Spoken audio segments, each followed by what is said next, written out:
And welcome to the Environmental Commissioner of Ontario's webinar on Every Drop Counts, Reducing the Energy and Climate Footprint of Ontario's Water Use.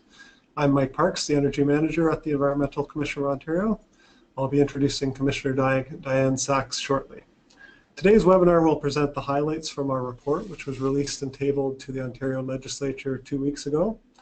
It forms the first volume of our annual Energy Conservation Progress Report. A second volume, focusing more broadly on Ontario energy use and conservation, will be released later this summer.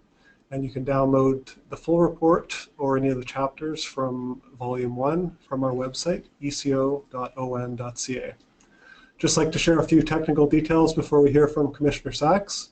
We expect the Commissioner's presentation will take about 30-40 minutes, with the remainder of time allotted for questions. You can submit questions to us at any time using the question and answer pane on the GoToWebinar window.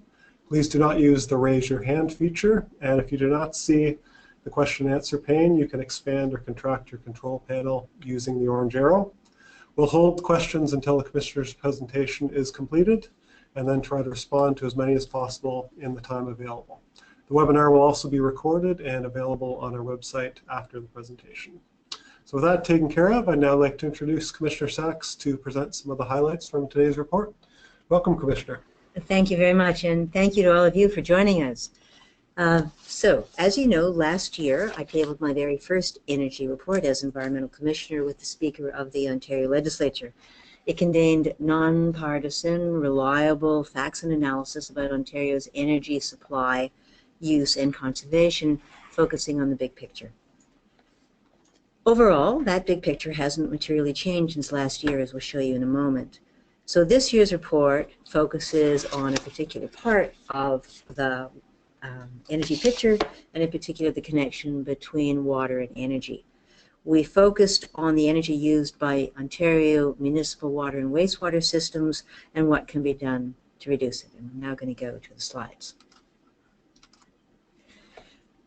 Two main questions. We looked at why the energy use of municipal water systems matters and what Ontario can do to reduce that footprint. A quick preface, hope you know who I am by now, but I am an impartial legislative officer. I am an independent watchdog, not part of the government, appointed unanimously by the three parties, and I serve the three parties in the legislature. I am the guardian of the Environmental Bill of Rights, and I provide nonpartisan, reliable facts and analysis to the legislature and through them to you on environment, on energy, and on climate. We're required to provide 3 reports a year to the legislature, and we can and do provide others. In fact, we did 7 last year. They're all available on our website in both official languages. Big picture, pretty much the same as last year. The one major difference is that it was a warmer winter. Now, I will say that all the data we have for 2015 is still preliminary, and it may change by the time we issue Volume 2 of our report later this summer, but at least at the moment, this is what it looks like.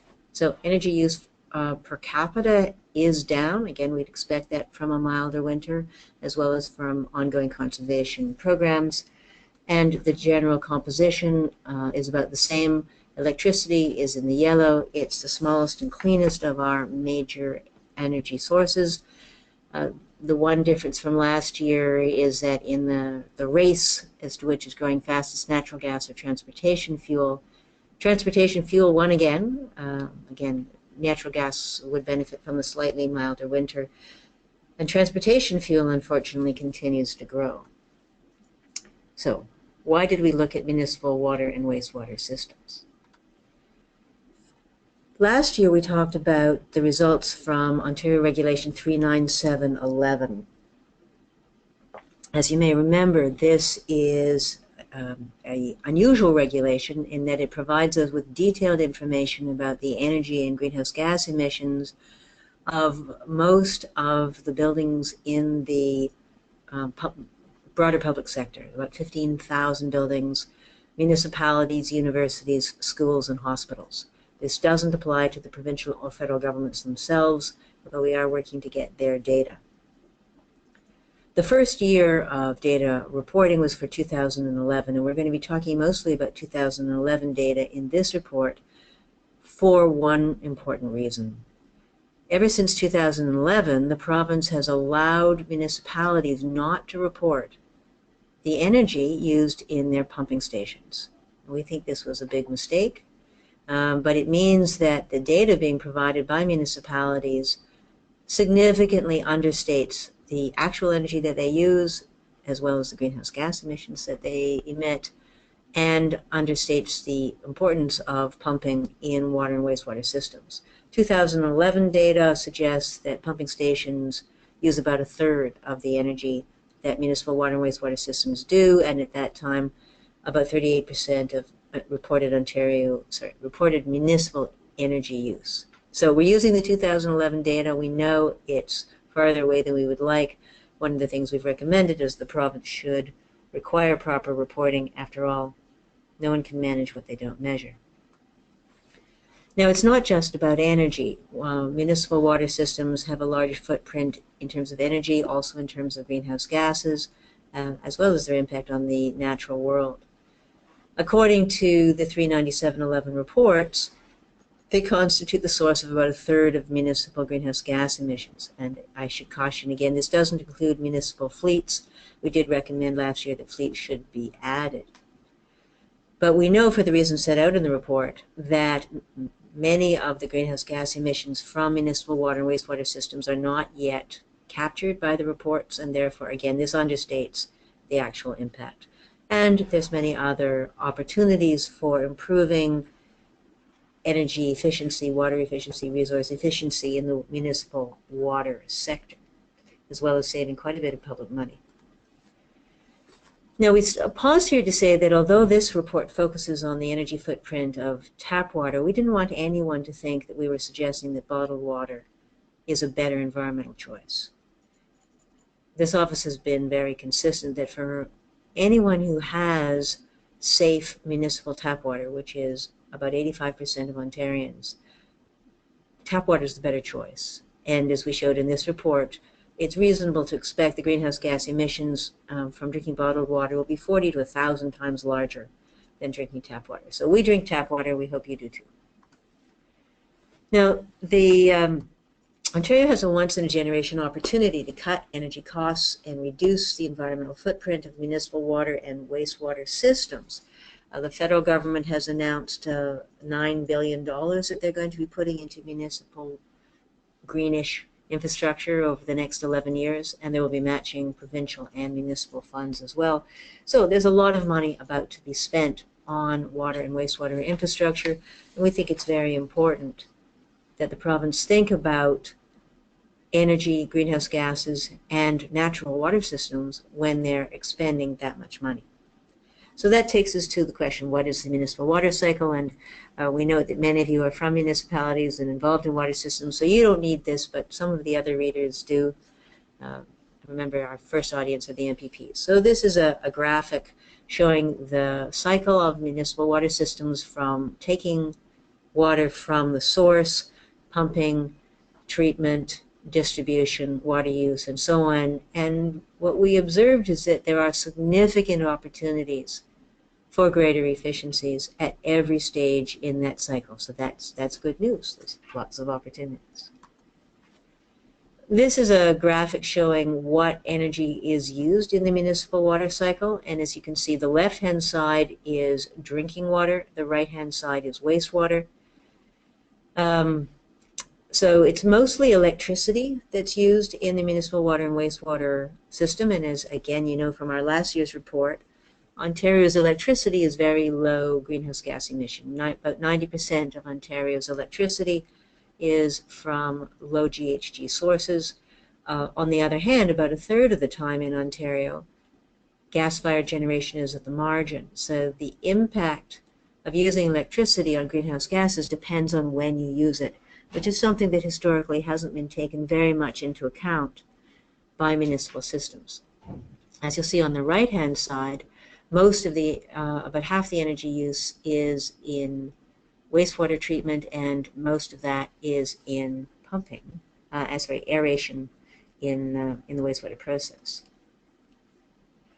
Now, we noticed that there are many efficiency opportunities in Each of those stages, variable speed drives for pumps, better aeration controls, leak control, and so on. We've had examples across Ontario of municipalities that have been able to dramatically improve efficiency by looking at these three areas. Load shifting is one example of not reducing energy consumption, but changing when you use it in order to reduce both cost and greenhouse gases. And this is from the Toronto Transmission Operations Optimizer. Water and wastewater systems often have the capacity to adjust when they move water around. And that gives them the opportunity to avoid using energy-intensive processes during peak, which is when the electrical system is under most stress, electricity is most expensive, and the greenhouse gas emissions are greater. So this shows you an example of on Toronto reports that they're saving more than $1 million a year by moving around what they do and when they do it. Chapter 3, we looked at energy reporting. It could be really useful, and it just isn't right now. We think that's a totally unnecessary shame. So you can see in this graph that when the province made reporting pump stations voluntary, half of the pumping reports simply stopped. And that means that not only does the province as a whole lack accurate information, but the managers, both the electricity managers and the water system managers, don't have the information they need either for benchmarking with others, for tracking their own progress over time, for looking for energy efficiency opportunities. So those of you who do run these facilities, we would encourage you to report your information. If you don't have flow meters at all your stations, make your best estimate. It's better than having no data at all. The second thing we mentioned earlier is that the greenhouse gas emission reporting is incomplete. And we showed a number of reasons in the report as to why what's being reported isn't the true story. But here's one simple example. The federal and provincial governments assume that any greenhouse gases that come from the wastewater itself are of basically renewable, that they were recently drawn from the atmosphere, going back to the atmosphere, no significance. And what that ignores is that a large component of the greenhouse gases that can be emitted from wastewater are from fossil-based products like soaps. And so, again, we are systematically underestimating it, as well as the fact that, as we've shown in our previous reports, the province systematically underweights the importance of methane in comparison to its real climate impact. So we made some recommendations. We looked at what would it take for energy reporting to be really useful to those of you who run both local distribution utilities and municipal water systems. And what we looked at is, what do they do in the U.S.? In the U.S., they use Portfolio Manager for utilities to report, and that gives them easy input of data. They can accept electronic input and immediate value-added analysis. The province is going to do this for private buildings. There's no reason at all why they can't do it also for municipal utilities. So here are our recommendations. The reporting should be more accurate and useful. What is the point of having reporting that's neither accurate nor timely nor useful to the operators? It's just silly. And we should include energy efficiency in training and licensing. Drinking water, wastewater system operators have an important role to play, and so far they're getting absolutely no help understanding and delivering that role. That gets us to Chapter 4. Asset management planning is a new tool that the federal and provincial governments are compelling municipalities to use. If they want senior government infrastructure funding, they have to have one of these plans. But is it just going through the motions, or is it actually useful? And what we've noted is that some of them are just going through the motions. And in particular, asset management plans have a very important role to play in focusing on energy use over the life cycle of an asset. What we've shown is that water and wastewater infrastructure is not the same as every other kind of infrastructure. The energy use over the life of the system is a very large part of the total cost. Yet the provincial rules for municipal financing, for budgeting, and even some of the ideas about how to do asset management planning are all focused on capital cost. Now that may be good for bridges and roads, but it doesn't work well for water and wastewater infrastructure. It is essential that energy costs be considered, or we will continue to make the mistakes that have been made in the past of choosing lower capital cost up front and then locking in the municipality to high energy consumption and high greenhouse gas reductions for the many decades of the useful life of the asset. Lack of maintenance also has other consequences, as we showed in the report. If we want to save money over time, it's the same as managing your house or your bicycle or your car. If you don't maintain it and wait till it falls apart and have to buy a whole new one, you spend more money. And making energy part of that story is just good planning. So this is what we've asked for, is basically for asset management planning to be real, to be linked to the capital budget process, which is where decisions actually turn into reality, to include life cycle costs, especially energy costs, not just capital costs, and to consider non-traditional alternatives first. Don't build infrastructure if water conservation will do. It's cheaper, and it makes us more resilient to the types of changes that climate change is bringing. So again, here are recommendations that the Ministry of Infrastructure should require consideration of energy and carbon costs in life cycle analysis, and think about non-infrastructure things first, or at least green infrastructure and non-infrastructure first. And secondly, that when the government provides provincial money, they should require the grantees to first show that they've considered whether they can reduce their energy use, because that's in all of our interests. That takes us to Chapter 5 out of 8, water conservation, and we try to capture that in the speech bubble. We spend an awful lot of money, energy, and greenhouse gases treating water. Why waste so much of that water? Fresh water is precious.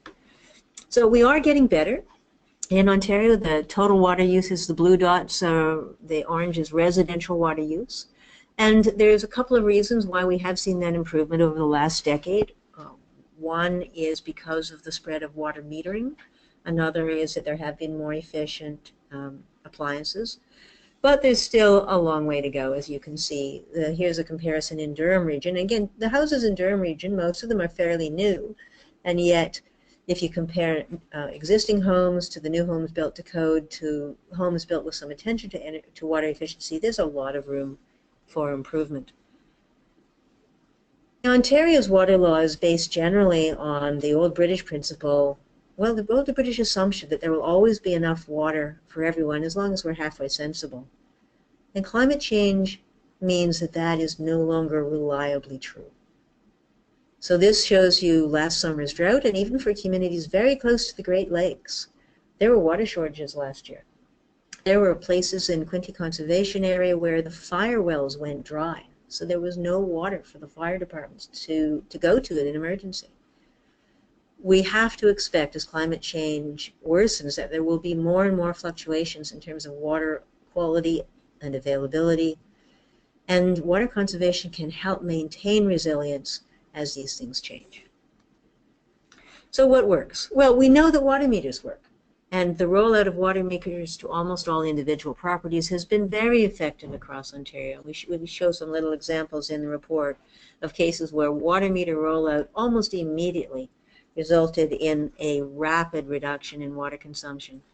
And yet, although we have 8 million Ontarians who live in detached homes, 5 of our 13 million or so people are living in multi-unit buildings, and many of those do not have individual meters. So they're still not getting a financial or any other kind of visible response as to whether they're careful with water or not.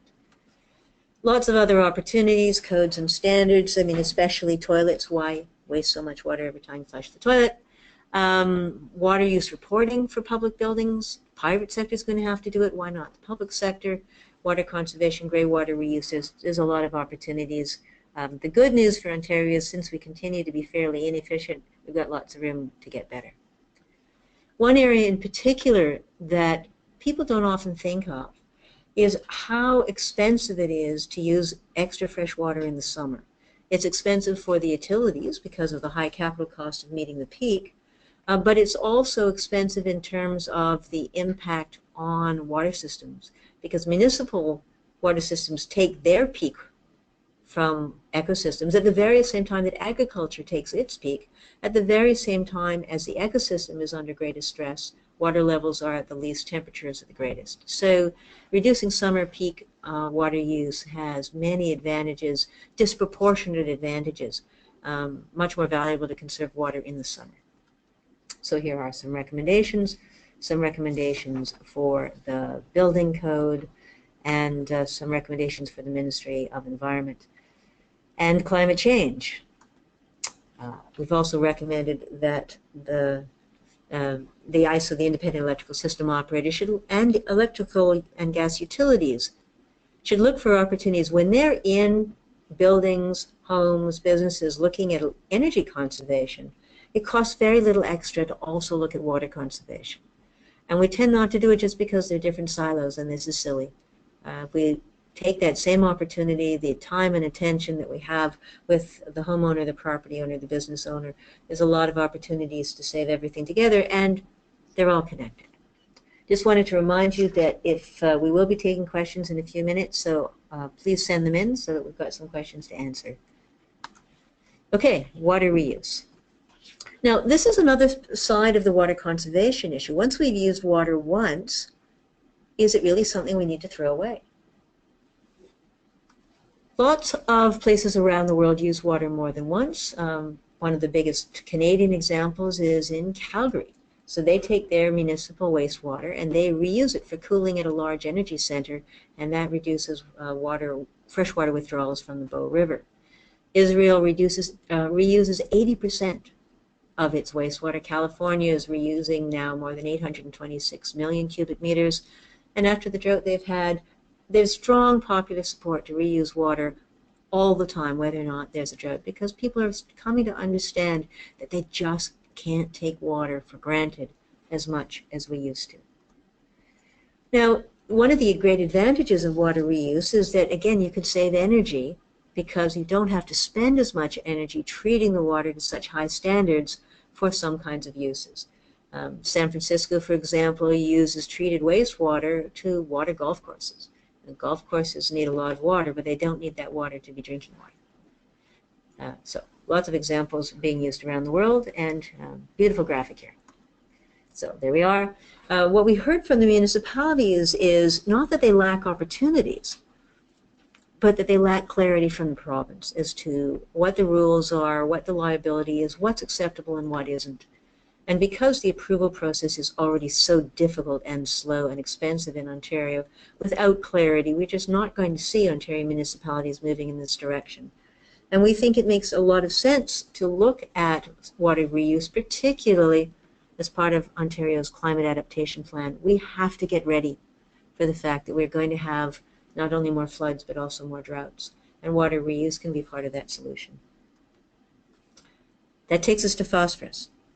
As I think you all know, we have a real problem with algal blooms in Ontario, and they're getting worse. And we know that climate change will make it again even worse, because it will warm the lakes, and the increasing ferocity of storms means that more phosphorus can wash off both urban and rural landscapes. So we've got a problem, and it's not only a danger for human health, it's also expensive, and it also increases energy consumption in municipal water and wastewater.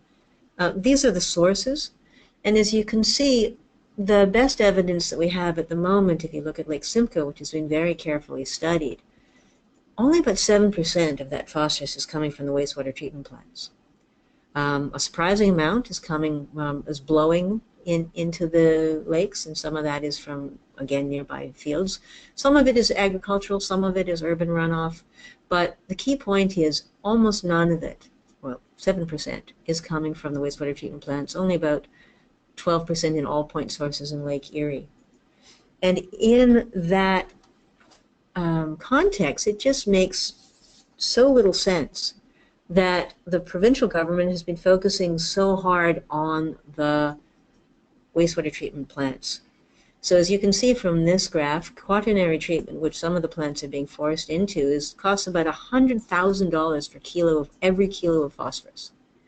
whereas best management practices for agriculture and stormwater retrofits are a fraction of that cost. Some of the agricultural best management practices of little as $4 per kilo.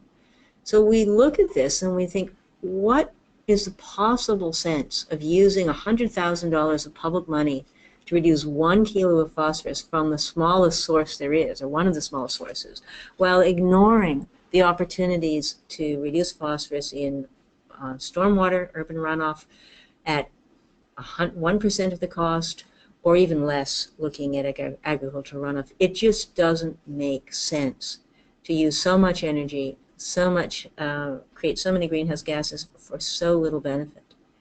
And so we've made a recommendation that the province should, of course, be reducing phosphorus, but in a way that minimizes the total energy, financial, and GHG emissions.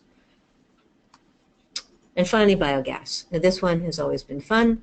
You probably saw the Toronto Star article that the Environmental Commissioner calls for more poo power. Well, we didn't actually have a chapter called poo power, but I suppose that's what it could be about. Sewage contains a lot of organic matter. Organic matter, as it breaks down, can create biogas. Biogas can be used for all the same things that fossil fuels can. And since we desperately need to reduce our fossil fuel consumption, why are we just throwing out that energy instead of using it? So now I really like this picture. We do know that this bus is not operating in Ontario. The only municipal system that we know of that's using biogas from human waste to run buses is in Hamilton, and their buses are very polite and they don't paint this on the side of the bus. But it's the same concept. You get biogas, you get it from human sewage, you can clean it, put it in the natural gas system, and use it for anything else you can use natural gas for. And since the British are not embarrassed to paint toilets on the sides of their bus, I thought, well, we can look at it too. Now, there are various obstacles we know to wastewater treatment plants becoming renewable energy centers.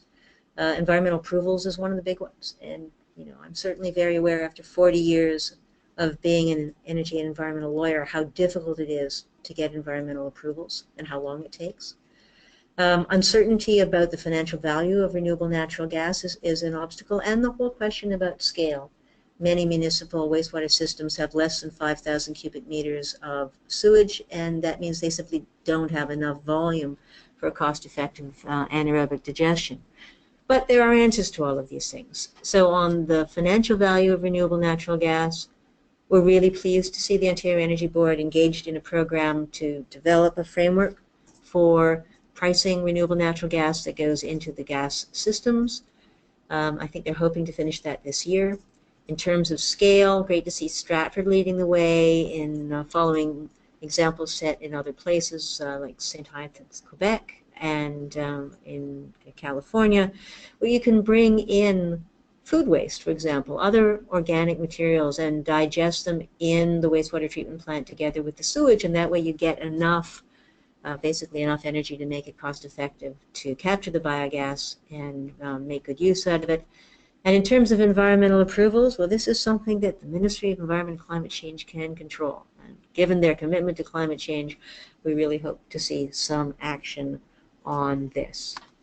Now, we do have to recognize that even if we did look at all the potential for biogas in Ontario, it's still a pretty small share of the natural gas that we use right now.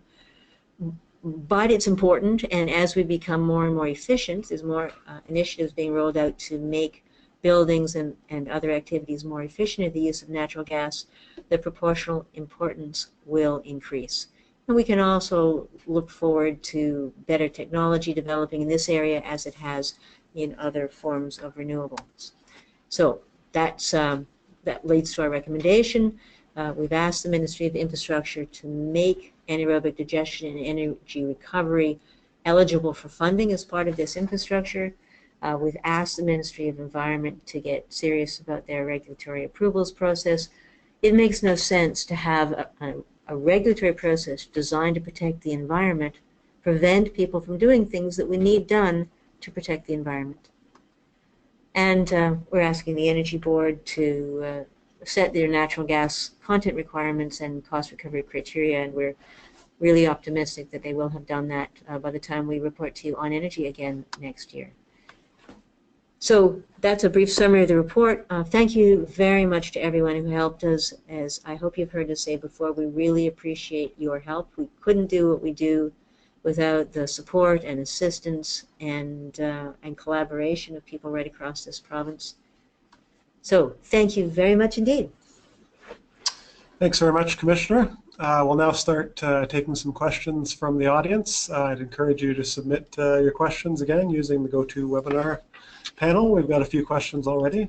You'll also see an email address on the screen there. You can use that to continue to contact us at any time after the webinar is over with your comments or questions. So the first question we received goes back to the energy reporting, so the first topic that you covered. The question was, what were the reasons given for stopping the energy use reporting, referring to pumping energy use at the municipal level after 2011? And are there any initiatives in place to change that situation of lack of data?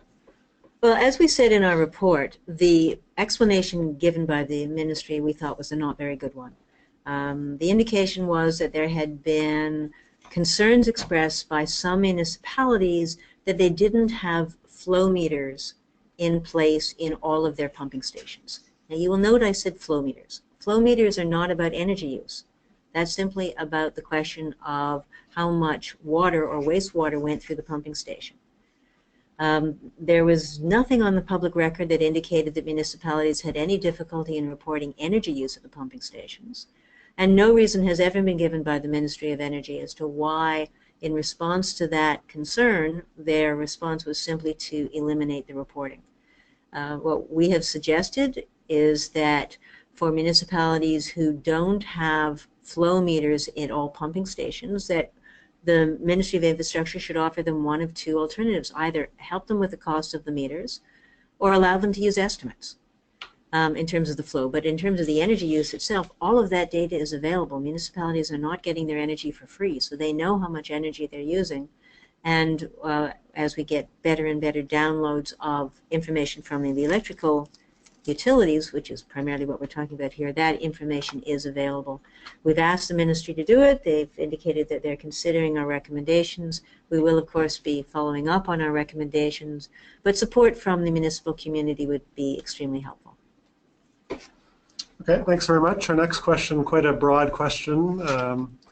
Question is how to encourage municipalities to develop a climate adaptation policy, and whether that needs to happen before we can have the conversation on energy use and the water energy nexus. Well, thank you for that question. I don't agree that we have to figure out climate adaptation before we think about water and energy use. We're in a situation, every municipality I've ever talked to, where finances are always a challenge. And we expect that energy costs used in water and wastewater systems are going to go up and going to go up significantly, both because electricity prices are going up and because stringency of treatment requirements for both water and wastewater are likely to go up, especially with the combined effect of climate change and population growth. So if municipalities want to keep their costs under control, and it seems to me they all do, then they need to be thinking about energy, particularly as we go through this phase of upgrading infrastructure. The adaptation piece, I agree, is another part of it. Certainly we shouldn't be building new infrastructure without thinking about the climate that's coming. One of the examples that was given to me last week when I was up in Ottawa is, in Ottawa they had just finished building, one of the municipalities near Ottawa, a very expensive pumping station. And then they had a flood and it was overwhelmed. So this whole question as to how to build infrastructure in a world where our standards are no longer helpful, where by and large the infrastructure standards that we have are for the average climate of the 20th century, and that's gone and can't come back. I think that municipalities are starting to think about adaptation. It will certainly help the changes that were made to both the Planning Act and the Municipal Act at the end of May, giving municipalities power to adopt bylaws and to put climate change into their official plan will help. But I think it's a question of both staff and councillors having to come to grips with the kinds of changes that climate change can bring to your operations. You're the frontline folks. So when there's more heat stress, more floods, more droughts, more fires, you're the folks that are going to be affected first. And I'm hoping that municipalities will learn from each other and get ready. Okay, thanks very much. Our next question, also along the themes of climate adaptation and stormwater management. Do we need regulations that would reduce heat islands and limit waterproofing of more and more surfaces, which create runoff, cause flooding, and reduce the natural filtering capacity of our soil? So low-impact development measures? Well, that's a really great question. One of the things I always tell my staff is, why make old mistakes? We should make new ones. And the part of the point of that is we should be able to learn from things that other people have done. We shouldn't have to make all the mistakes ourselves. And one of the jurisdictions I look at is the United Kingdom. They had 3 billion pounds worth of floods in 2007. It caused massive devastation. It caused enormous human hardship. Hundreds of thousands of people were left, I believe, without electricity for several months.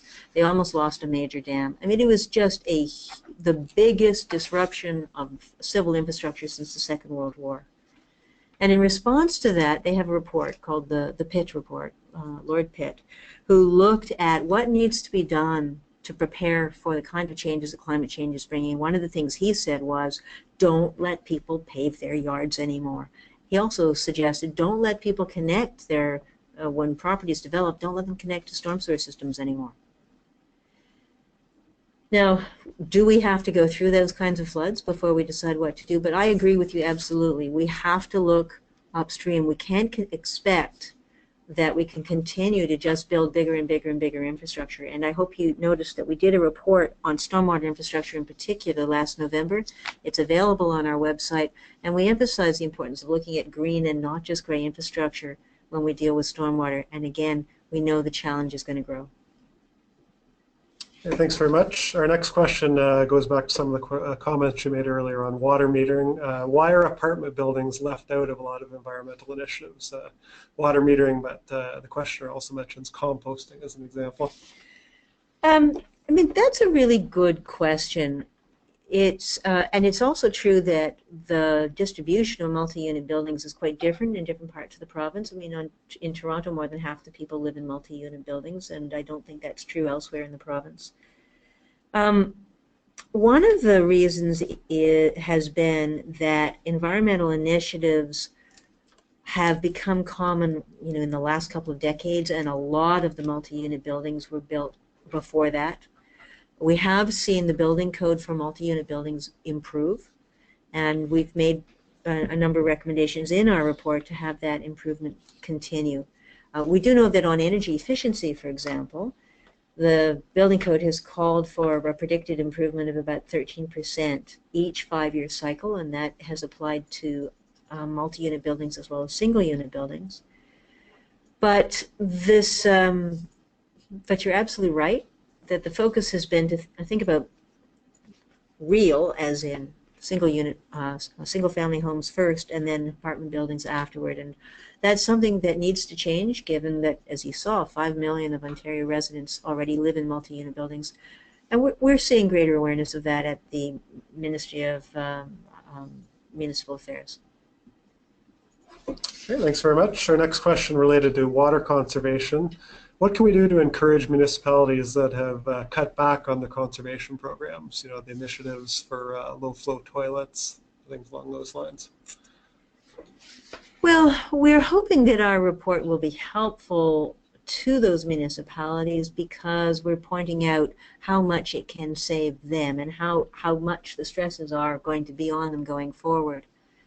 It would also help if they weren't left to handle this all by themselves. And if you look at energy conservation, we don't leave the municipalities all by themselves. We have provincially organized programs. We have assistance from the ISO, from the electrical systems, oversight from the Energy Board on the gas systems. And it's one of the reasons that we think that integrating water conservation into energy conservation may make it easier to roll these out and more effective. Having each municipality doing it alone, well, it's it requires a lot of duplication of effort, and there's probably better ways to do it. Okay, thanks. Our next question, is there any consideration about stopping growth in sensitive areas where wastewater treatment is very energy intensive? So perhaps a reference there to Lake Simcoe and the strict phosphorus requirements that would need to be met in that watershed? We've talked about land use a little bit last year in Chapter 3 of the Energy Report. Certainly there is a lot of stress and strain that development places in many sensitive ecosystems, and this whole question as to how to preserve natural areas and at the same time accommodate a 40 to 50% increase in population is really, really challenging. I suspect that the cost of wastewater treatment is not going to be the largest factor. I mean, it does add something. I think I saw some figures that for Lake Simcoe, they're looking at maybe $1,700 a home for treatment costs, but if you're selling the house for hundreds of thousands of dollars, that may not be enough to make a significant difference. I think that there are many larger issues about reconciling growth with climate change, and one of those things is that in the growth plan, a lot of growth is planned for traditional areas which are already urbanized, and many of those are in floodplains. So I'm not sure how the province is going to reconcile that issue. Okay, next question related to our office's outreach role. Can the ECO help with information campaigns, brochures, for example, to support local groups to encourage water reuse, for example, at golf courses?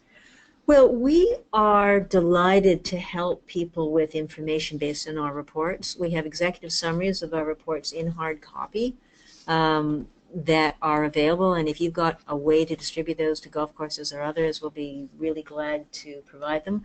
I've been asked to remind you that you can always send us questions. You can see the email on the board here, conservation_report@eco.on.ca. We'd also be interested in providing articles for newsletters for golf courses and people like that. And if you think it would be helpful to have someone from our energy team come to a meeting with a golf course organization or something of that sort, we're anxious to help provide people with the information that we've put together. We can't be advocates, but we can help provide the information that we have. Okay, thanks very much. Our next question related to water leakage and its role in increasing energy use.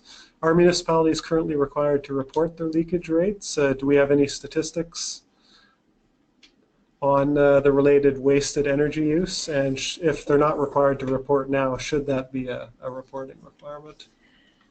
We did it as part of our survey. We asked municipalities about their water leakage rates, and we were blown away actually by how high some of the results were.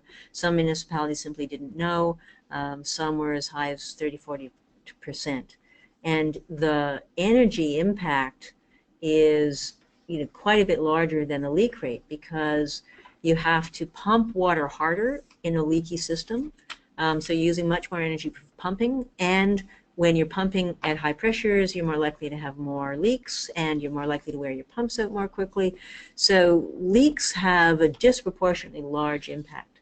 We were really glad to see Wawa set a good example. They recognized that their water use was 3 times the provincial average, and they're talking to their community about it.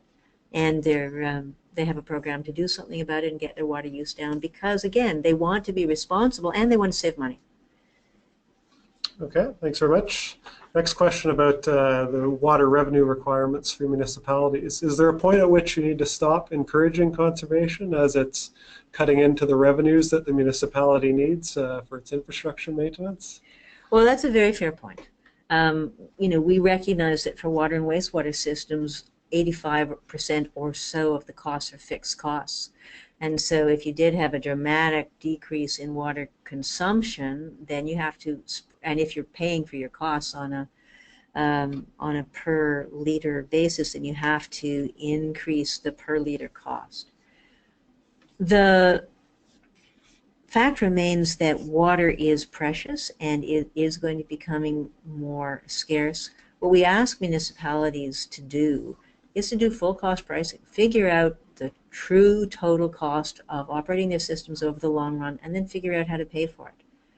what we expect is that people will find that conservation does make financial sense, but not in every respect at every time. The most important thing is to actually reduce what people need and make that available for the folks who are coming. And we think that most people will find that conservation is still cheaper than any other method of providing new water supplies. And for existing systems, I mean, clearly there are times when conservation is going to be more important. If you're reaching the limit of your capacity, if you've got a very expensive upgrade that's necessary, you've got a major population increase, those are the cases where conservation is most clearly urgent as a financial measure. For other municipalities, it may make sense to go a little more slowly, but still, it's part of the overall picture over time. Okay, thanks, Commissioner. Our next question is water leakage and also infiltration of water into the sewage system in municipal systems an issue? And does ECO have any recommended actions to deal with leakage and infiltration? Well, as I indicated the previous questioner, leakage rates are quite high in a number of Ontario municipalities, both in and out. So leakage from the drinking water systems and infiltration into the wastewater systems. Again, up to 30–40%. And that puts not only a large physical burden on the remaining infrastructure, but a large financial burden on the municipality. So yes, it's definitely an issue for some municipalities. Most of the municipalities that we spoke to are conscious of this issue and are trying to get their leaks down. We refer in the report to some technology for finding leaks. Sometimes it's pretty low key. I mean, the Kawartha Lakes, for example, they use some sub-metering to say, all right, well, which parts of the municipality are using much more water than the others? And then they went and looked for leaks there, and guess what? They found lots of them. The simplest tool is to say, all right, how does our water use compare to the provincial average? And that's what Wawa did. So if you have areas where you've got a lot of water, much more than usual, chances are something funny is going on. So there's high-tech methods, the little cameras you can put in a ball and send it bouncing down the system, and that's always fun. Or you can do low-tech methods and say, all right, how's our water use compared to the average? And see if that takes you anywhere. But there's lots of tools, and we do cite several of them in the report. Yeah, thank you. Our next question, what role does the private sector have to play in addressing some of the challenges you've identified today? Well, we think there's a lot of opportunities for the private sector. I mean, first of all, the private sector consumes most of the water and produces most of the wastewater that municipalities deal with. So they have enormous opportunities for water conservation. They may have opportunities for water reuse. They have opportunities to think of technological solutions. Also, if we think about phosphorus, most of the phosphorus runoff is from privately owned land, whether urban or rural. Tremendous opportunity there for the private sector as landowners to use less water in the summer and to not lose phosphorus into the water courses. So at every part of the water cycle, I think there's room for innovation and partnership and good ideas and responsible conduct by the private sector. And there may also be opportunities for investment by the private sector. I'm thinking again about this idea of having wastewater treatment plants become renewable energy centers. The municipalities may or may not want to operate those renewable energy centers, particularly the anaerobic digestion and the biogas section. That might be something that they'd be happy to have a private sector partner take on.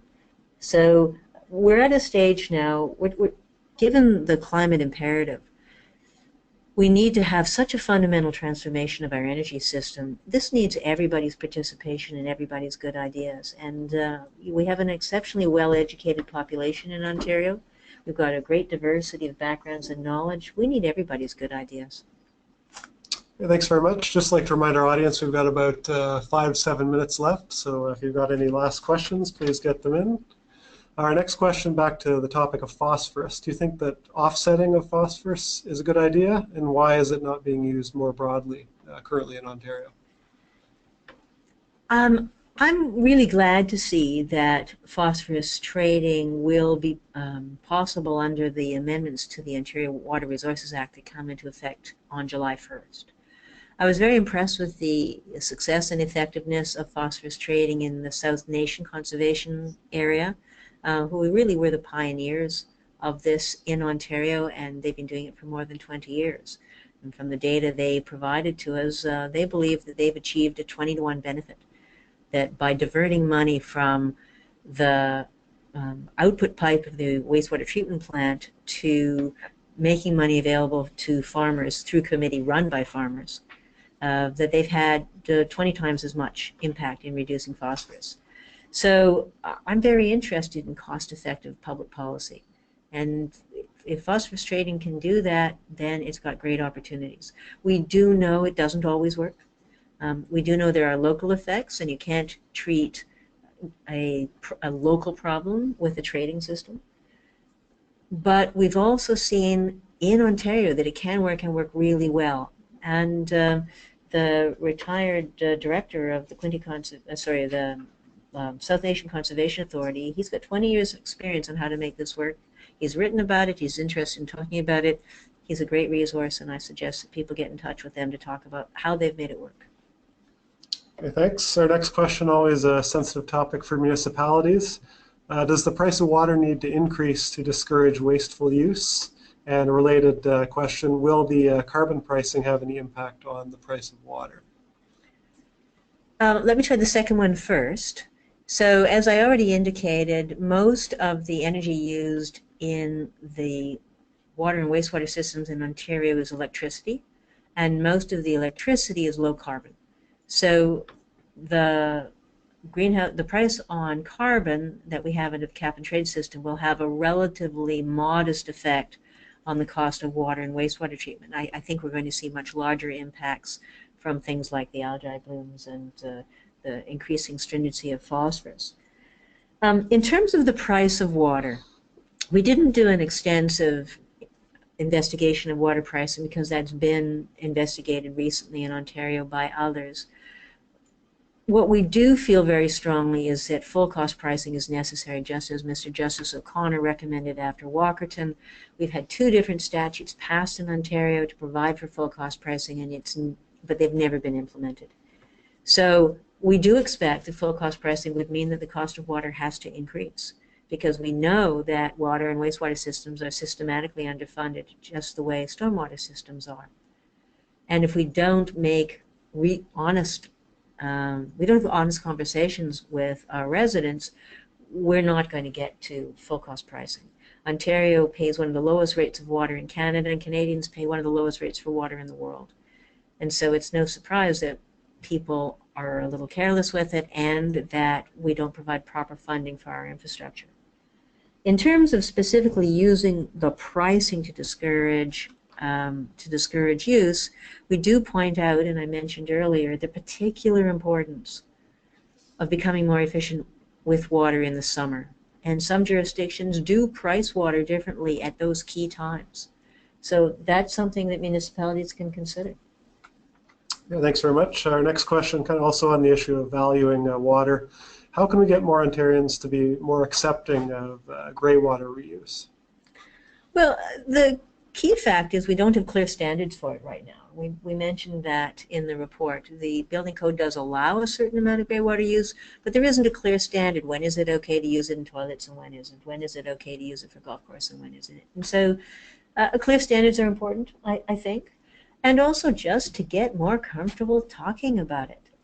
You know, and I showed my picture of the poo bus around Ontario. There's a bit of an embarrassed titter. But we do, you know, we have to be honest with each other about it, and I think it's just a matter of people getting used to the conversation. Okay, we've got time probably for about 2 or 3 more questions before we wrap up today's webinar. Next question, what led to Hamilton's success with biogas, and is there anything stopping other municipalities from doing the same as Hamilton? I don't actually know the answer to that. I think, you know, one of the great advantages we have in Ontario is that different municipalities can try things differently, and Hamilton has been able to set a great example.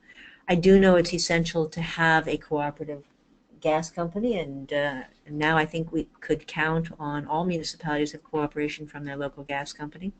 You have to have a gas main that's located close to your sewage treatment plant, and that doesn't happen everywhere, but it does happen quite a lot of places. And I think it will really help once the Energy Board has clarified what the rules are for putting renewable natural gas into the gas system, because there was, there's just been an awful lot of confusion about that, and then there was the false start in 2012. So it will really help that the Energy Board is now focused on it. I hope that will make a difference. I know that there are other municipalities interested now. We keep hearing about it. Mm-hmm. Yeah, our next question, switching gears back to asset management. Does the ECO have any concern with the proposed asset management regulation that the Ministry of Infrastructure is developing? Well, we're very anxious to see the proposed regulation once it's published. The most important thing for us, as I indicated earlier, is to make sure that energy costs are included and not just capital costs. There has been such a focus on initial capital costs, and it's led routinely to decisions that don't minimize energy. So that's what we want to see. Okay, well, I think we're about out of time, so thanks very much, Commissioner, for presenting today. Again, I'd like to encourage anyone, if you still have further comments, questions for us, please send them along to the email address on screen, conservationreport@eco.on.ca. And thank you for attending today's webinar.